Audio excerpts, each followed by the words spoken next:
जय शिव गोरक्ष। प्रिय श्रोताओं, आप सुन रहे हैं महर्षि वाल्मीकि रामायण के अंदर का बालकांड। और बालकांड का आज आप देखेंगे भाग 34। इस भाग 34 में आपको विश्वामित्र के द्वारा भगवान राम को, लक्ष्मण को आगे की कथा बताई जाएगी। पिछले भाग में आपने सुना कि हिमवान गिरिराज की दो पुत्रियां थी। बड़ी का नाम गंगा था और छोटी का कौन सी थी, बड़ी छोटी, और दूसरी छोटी का नाम उमा था। अब इससे आगे की कथा इस भाग 34 में सुने। महर्षि विश्वामित्र जी की बात समाप्त होने पर श्री राम और लक्ष्मण दोनों भाइयों ने उनकी कही हुई कथा का अभिनंदन करके मुनिवर विश्वामित्र से इस प्रकार कहा। हे गुरुदेव, आपने यह बड़ी उत्तम धर्मयुक्त बात कथा सुनाई। अब आप गिरिराज हिमवान की ज्येष्ठ पुत्री गंगा के दिव्यलोक तथा मनुष्य लोक से संबंध होने का वृत्तांत विस्तार से सुनाइए, क्योंकि आप विस्तृत वृत्तांत के ज्ञाता हैं। लोक को पवित्र करने वाली गंगा किस कारण से 3 मार्गों से प्रभावित होती है? सरिताओं में श्रेष्ठ गंगा की त्रिपथगमा नाम से प्रसिद्धि क्यों हुई? हे धर्मज्ञ महर्षि, तीनों लोकों में अपनी 3 धाराओं के द्वारा कौन कौन से कार्य करते हैं? श्री राम जी के इस प्रकार पूछने पर तपोधन विश्वामित्र ने मुनि मंडली के बीच गंगा जी से संबंध रखने वाली सारी बातें पूर्ण रूप से कह सुनाई। श्री राम पूर्व काल में महातपस्वी भगवान नीलकंठ ने उमा देवी के साथ विवाह करके उनको नववधू के रूप में अपने निकट आई देख उनके साथ रति क्रीड़ा आरंभ की। परम बुद्धिमान महान देवता भगवान नीलकंठ के उमा देवी के साथ क्रीड़ा व्यवहार करते 100 दिव्य वर्ष बीत गए। शत्रुओं को संताप देने वाले श्री राम इतने वर्षों तक विहार के बाद भी महादेव के उमा देवी के गर्भ से कोई पुत्र नहीं हुआ। यह देख ब्रह्मा आदि सभी देवताओं ने रोकने को उद्योग करने लगे। उन्होंने सोचा, इतने दीर्घ काल के पश्चात यदि रुद्र के तेज से उमा देवी के गर्भ से कोई महान प्राणी प्रकट हो भी जाए तो कौन उनके तेज को सहन करेगा? यह विचार कर सब देवता भगवान शिव के पास जा उन्हें प्रणाम करके इस प्रकार बोले। हे देव देवेश्वर महादेव, इस लोक के हित में तत्पर रहने वाले देवादिदेव देवता, आपके चरणों में हम सभी देवता मस्तक झुकाते हैं। इससे प्रसन्न होकर आप इन देवताओं पर कृपा करें। हे सुरश्रेष्ठ, ये लोक आपके तेज को नहीं धारण कर सकेंगे, अतः आप क्रीड़ा से निवृत्त हो वेद बोधित तपस्या से युक्त होकर उमा देवी के साथ तप कीजिए। तीनों लोकों के हित की कामना से अपने तेज को तेज स्वरूप अपने आप में ही धारण कीजिए। इन सब लोकों की रक्षा करें, लोकों का विनाश न कर डालें। देवताओं की यह बात सुन सर्वलोक महेश्वर शिव ने बहुत अच्छा कहकर उनका अनुरोध स्वीकार कर लिया। फिर उनसे इस प्रकार कहा, हे देवताओं, उमा सहित में अर्थात हम दोनों अपने तेज से ही तेज को धारण कर लेंगे। पृथ्वी आदि सभी लोकों के निवासी शांति लाभ करें। किंतु सुरश्रेष्ठगण, यदि मेरा यह सर्वोत्तम तेज शुद्ध होकर अपने स्थान से अस्खलित हो भी जाए तो उसे कौन धारण करेगा, यह मुझे बताओ। उनके ऐसा कहने पर देवताओं ने वृषभ ध्वज भगवान शिव से कहा, हे भगवान, आज आपका जो तेज शुद्ध होकर गिरेगा उसे पृथ्वी देवी धारण करेगी। देवताओं का यह कथन सुनकर महाबली देवेश्वर शिव ने अपना तेज छोड़ा, जिससे पर्वत और वनों सहित ये सारी पृथ्वी व्याप्त हो गई। तब देवताओं ने अग्निदेव से कहा, अहे अग्नि, तुम वायु के सहयोग से भगवान शिव के इस महान तेज को अपने भीतर रख लो। अग्नि से व्याप्त होने पर वह तेज श्वेत पर्वत के रूप में परिणत हो गया। साथ ही वहाँ दिव्य सरकंडों का वन भी प्रकट हुआ, जो अग्नि और सूर्य के समान तेजस्वी प्रतीत होता था। उसी वन में अग्निजनित महातेजस्वी कार्तिकेय का प्रादुर्भाव हुआ।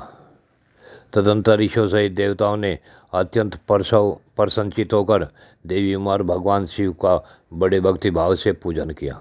हे श्री राम, इसके बाद गिरिराज नंदिनी उमा के नेत्र क्रोध से लाल हो गए। उन्होंने समस्त देवताओं को रोषपूर्वक शाप दे दिया। देवी उमा बोली, हे देवताओं, मैंने पुत्र प्राप्ति की इच्छा से अपने पति के साथ समागम किया था, परंतु तुमने हमें रोक दिया। अतः अब तुम लोग भी अपनी पत्नियों से संतान उत्पन्न करने योग्य नहीं रह जाओगे।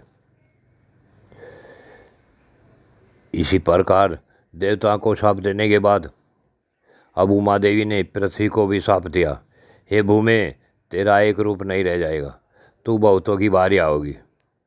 खोटी बुद्धि वाली पृथ्वी, तू चाहती थी कि मेरे पुत्र न हो, अतः मेरे क्रोध से कलुषित होकर तू भी पुनर्जनित सुख या प्रसन्नता का अनुभव न कर सकेगी।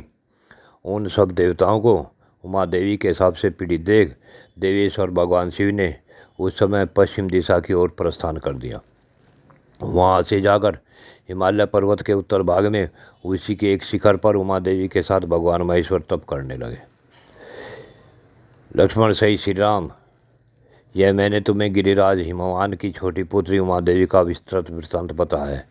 अब मुझसे गंगा के प्रादुर्भाव की कथा सुनो। गंगा नदी इस संसार में किस प्रकार से बह रही है। और जब महादेव जी तपस्या कर रहे थे, उस समय इंद्र और अग्नि आदि संपूर्ण देवता अपने लिए सेनापति की इच्छा लेकर ब्रह्मा जी के पास आए। देवताओं को आराम देने वाले श्री राम, इंद्र और अग्नि देवता सहित समस्त देवताओं ने भगवान ब्रह्मा को प्रणाम करके इस प्रकार कहा, हे ब्रह्मदेव, हे प्रभु, पूर्व काल में जिन भगवान महेश्वर ने हमें बीज रूप में सेनापति प्रदान किया था, वे उमा देवी के साथ उत्तम तप का आश्रय लेकर तपस्या कर रहे हैं। विधि विधान के ज्ञाता पिता में अब लोकहित के लिए जो कर्तव्य प्राप्त हो उसको पूर्ण कीजिए, क्योंकि आप ही हमारे परम आश्रय हैं। सभी देवताओं की यह बात सुनकर संपूर्ण लोकों के पिता में ब्रह्मा जी ने मधुर वचनों द्वारा उन्हें सांत्वना देते हुए कहा, हे देवताओं, गिरिराज कुमारी पार्वती ने जो शाप दिया है उसके अनुसार तुम्हें अपनी पत्नियों के गर्भ से अब कोई संतान नहीं होगी। उमा देवी की वाणी अमोघ है, अतः वह सत्य होकर ही रहेगी, इसमें संशय नहीं है। यह है उमा की बड़ी बहन आकाशगंगा, जिनके गर्भ में शंकर जी के उस तेज को स्थापित करके अग्निदेव एक ऐसे पुत्र को जन्म देंगे जो देवताओं के शत्रुओं का दमन करने में समर्थ सेनापति होगा।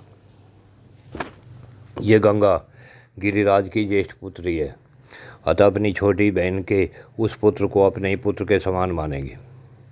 उमा को भी यह बहुत प्रिय लगेगा, इसमें संशय नहीं है। हे रघुनंदन श्री राम, ब्रह्मा जी का यह वचन सुनकर सब देवता कृतकृत हो गए। उन्होंने ब्रह्मा जी को प्रणाम किया और उनका पूजन किया। हे श्री राम, विविध धातुओं से अलंकृत उत्तम कैलाश पर्वत पर जाकर उन संपूर्ण देवताओं ने अग्निदेव को पुत्र उत्पन्न करने के कार्य में नियुक्त किया। देवता बोले, हे देव हुतासन, यह देवताओं का कार्य है, इसे सिद्ध कीजिए। भगवान रुद्र के उस महान तेज को अब आप गंगा जी में स्थापित कर दीजिए। तब देवताओं से बहुत अच्छा कहकर अग्निदेव गंगा जी के निकट आए और बोले, हे देवी, आप इस गर्भ को धारण करें, यह देवताओं का प्रिय कार्य है। अब अग्निदेव की यह बात सुनकर गंगा देवी ने दिव्य रूप धारण कर लिया। उसकी यह महिमा, यह रूप वैभव देखकर अग्निदेव ने उस रुद्र तेज को उनके सब ओर बिखेर दिया। विश्वामित्र जी बोले, श्री राम, अग्निदेव ने जब गंगा देवी को सब ओर से उस रुद्र तेज द्वारा अभिषिक्त कर दिया, तब गंगा जी के सारे स्रोत उससे परिपूर्ण हो गए। तब गंगा ने समस्त देवताओं के अग्रगामी अग्निदेव से इस प्रकार कहा, हे देव, आपके द्वारा स्थापित किए गए इस बड़े हुए तेज को धारण करने में मैं समर्थ हूँ। इसकी आँच से जल रही हूँ और मेरी चेतना व्यथित हो गई है। तब संपूर्ण देवताओं के अभिषेक को भोग लगाने वाले अग्निदेव ने गंगा देवी से कहा, हे देवी, हिमालय पर्वत के पार्श्व भाग में इस गर्भ को स्थापित कर दीजिए। हे रघुनंदन श्री राम। अग्नि की यह बात सुनकर माँ तेजस्विनी गंगा ने उस अत्यंत प्रकाशमान गर्भ को अपने स्रोतों से निकालकर यथोचित स्थान में रख दिया। गंगा के गर्भ से जो तेज निकला वह तपाए हुए जाम्बूनद नामक सुवर्ण के समान कांतिमान दिखाई देने लगा। गंगा स्वर्ण में मेरुगिरी से प्रकट हुई है, अतः उनका बालक भी वैसे ही रंग रूप का हुआ। पृथ्वी पर जहाँ वह तेजस्वी गर्भ स्थापित हुआ, वहाँ की भूमि तथा प्रत्येक वस्तु स्वर्णमय हो गई। उसके आसपास का स्थान अनुपम प्रकाशित होने वाला रजत हो गया। उस तेज की अक्षीणता से ही दूरवर्ती भूभाग की वस्तुएं तांबे और लोहे के रूप में परिणत हो गई। उस तेजस्वी गर्भ का जो मल था वही वहाँ रांगा और शीशा हुआ। इस प्रकार पृथ्वी पर पड़कर वह तेज नाना प्रकार के धातुओं के रूप में वृद्धि को प्राप्त हुआ।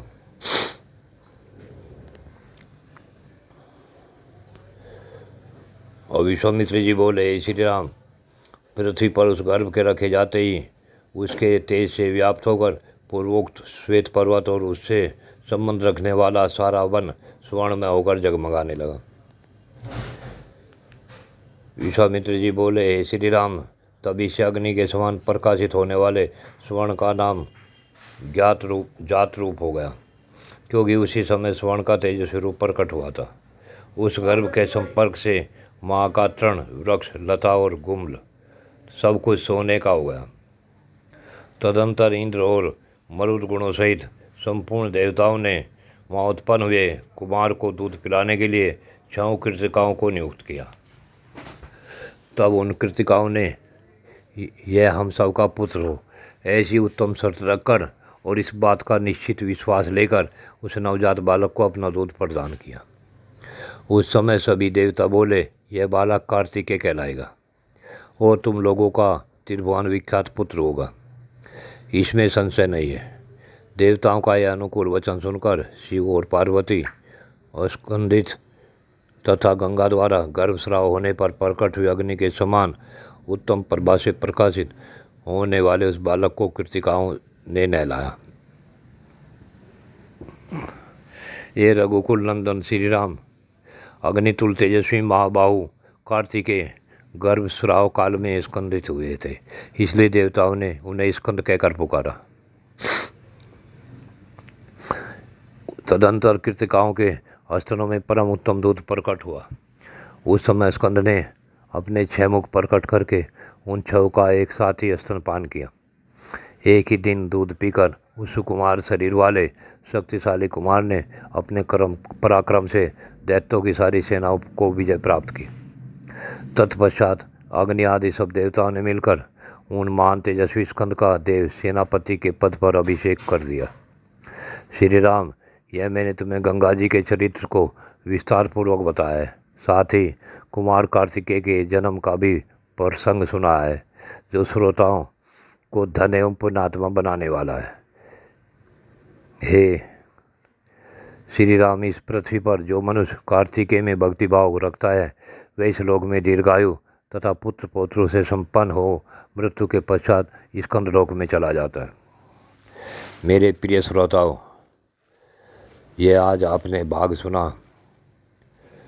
इसमें इस कथा का महत्व ये है कि हमें हमेशा प्रभु भक्ति करते रहना चाहिए तथा देवताओं के देव भगवान शिव, उनके पुत्र गणपति, कार्तिकेय, स्कंद आदि सभी को नतमस्तक होकर हमें सम्मानपूर्वक उनकी पूजा करनी चाहिए, जिससे कि इस लोक और परलोक में हमारा कल्याण हो। जय शिव गोरक्ष।